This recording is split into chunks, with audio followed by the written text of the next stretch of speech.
Next example. So what we have here, same kind of idea. So it's going to be sine x over 29 equals sine of 51 over 20. So sine x equals 29 sine 51 over 20. Let's turn this into a decimal. I'm doing that because I kind of know what's happening here. You probably wouldn't. 29 sine 51 divided by 20. And so we're saying that sine x equals 1.12686, which means that x equals the inverse sine of 1.12686. And if you actually put that into the calculator, you're going to find that you get whatever your calculator says. Mine says math error. The reason is that the sine ratio can never be bigger than 1 because it's opposite over hypotenuse. Hypotenuse is over bigger, which means that there's no actual solutions. There's no value of x where sine of x equals 1.12678, which means that this triangle, it doesn't exist. There's no solutions for x. There's no triangle where this is 29, this is 20, and that angle is 51. Okay. And our third one.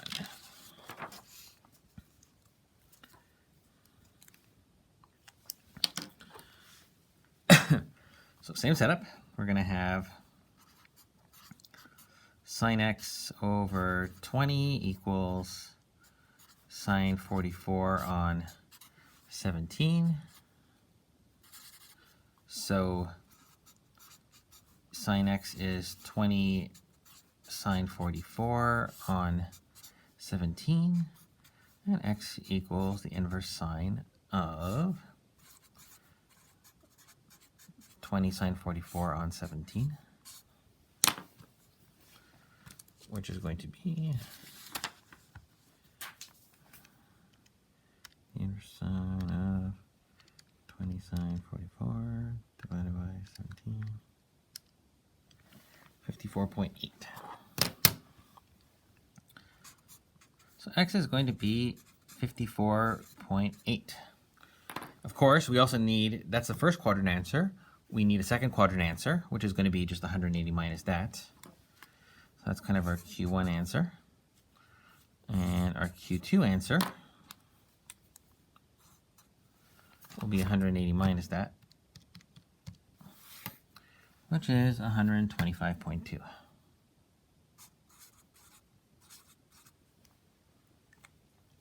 Which is 125.2 degrees. And if I was going to round these off, so I don't have to deal with difficult numbers, it'd be 55 degrees or 125 degrees. Now, we need to figure out what W is. And so first we have to figure out which of these two works. Okay, so if we draw our two triangles,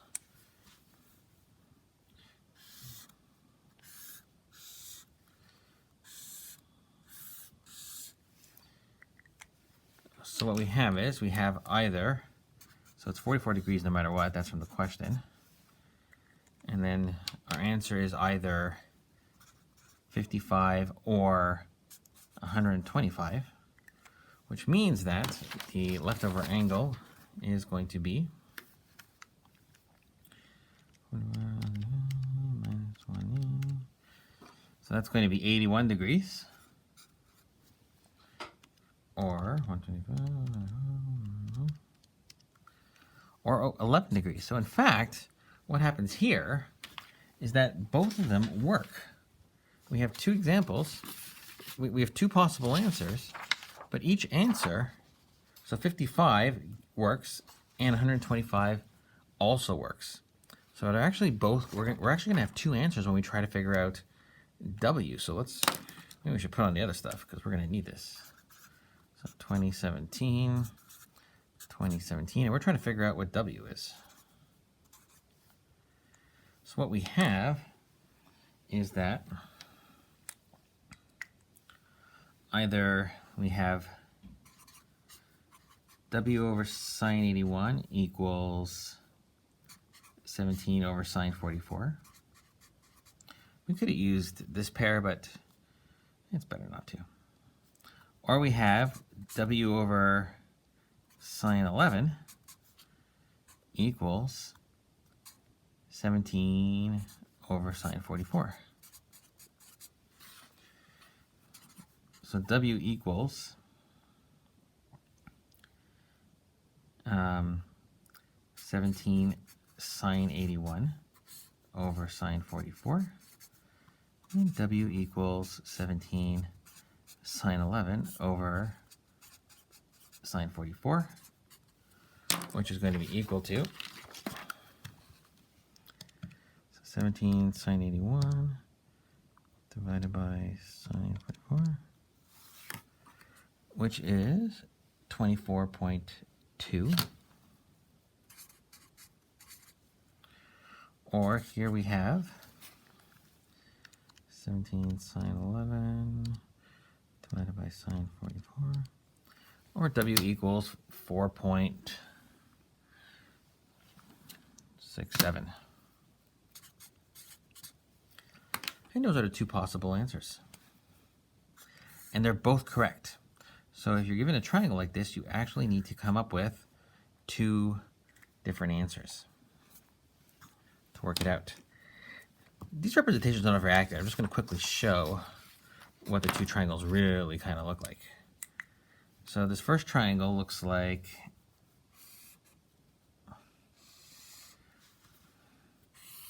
so what we have here is we have 44, 55, 81, and this is about 24, 20, 17.